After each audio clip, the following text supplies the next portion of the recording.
This documentary that A&E made, that produced for WWE, Stone Cold documentary. This documentary was something else, man. Just the amount of detail and the people they got to give their first-hand experience on the career of Stone Cold and his greatness and all the stuff that could have been and happened, like just the immense detail. So off rip is just like the Owen Hart situation when he bruised his spinal cord. Went into detail on that and what happened and how he pushed through that for years, or how, I don't think it said this in the documentary specifically, but Brian Pillman was originally booked for the WrestleMania match for Shawn Michaels, which I don't even think it went over, like I said in this particular documentary. But it was originally supposed to be Brian Pillman, and then he got in an accident, so Stone Cold was the late replacement, and you know how that went. That just freaking did an absolute amazing. And then just a immense detail in his last match that a lot of fans didn't know at the time with The Rock, who's in this gameplay I just have in the background, and his early days about how, I don't know, he didn't say what age he turned at the time, but he asked his mom for $40 because back then being on the road like 300 days out of the year, so he was really against that, you know. But he asked his mom for $40 for his birthday, and I think he said he bought tuna and potatoes to eat, something like that, every day at that time. And then he ran out of tuna and was just eating potatoes. So yeah, it was just really a complete struggle at the beginning. And then he got let go by Bischoff, which I didn't know JR was working at WCW at the time. I didn't know that. I think he said so himself on his podcast, that was his first big gig. It was with WCW. It's probably not right because he's been in the business for years, but that's the first big gig I've seen him in before WWE. I guess when he came in at first, it was WWF, and then later changed to WWE, but you know what I mean. But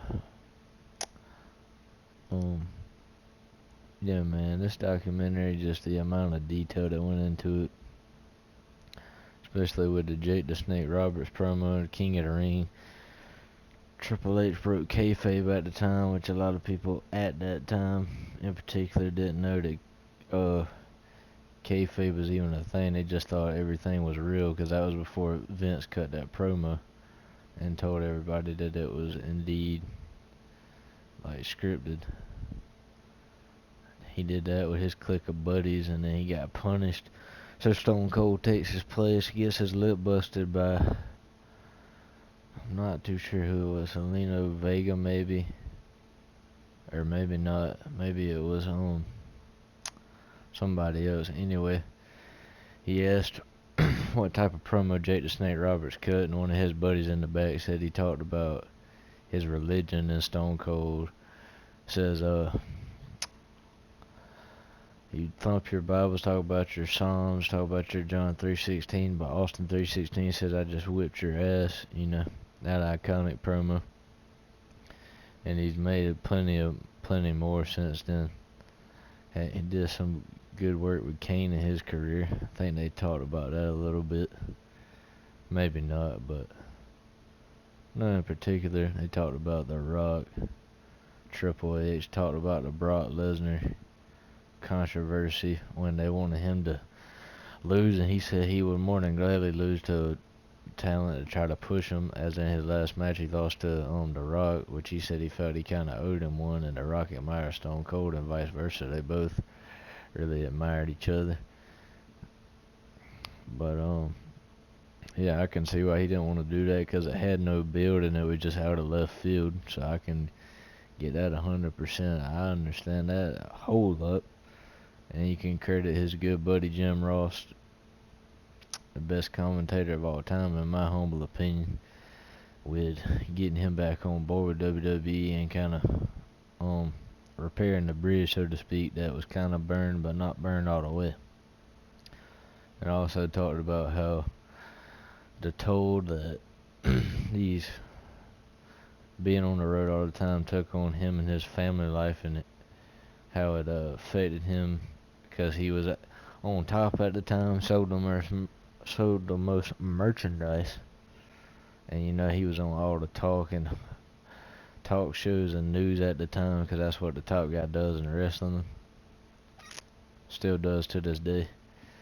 And how he said, quote, it was lonely at the top, which I could see that, because like I alluded to earlier, took a toll on him mentally and his family life. Didn't get to see his two daughters as much as he wanted to. Didn't get to see his wife at the time as much as he wanted to. I mean, yeah, man, it can really just mess you up with all that going on.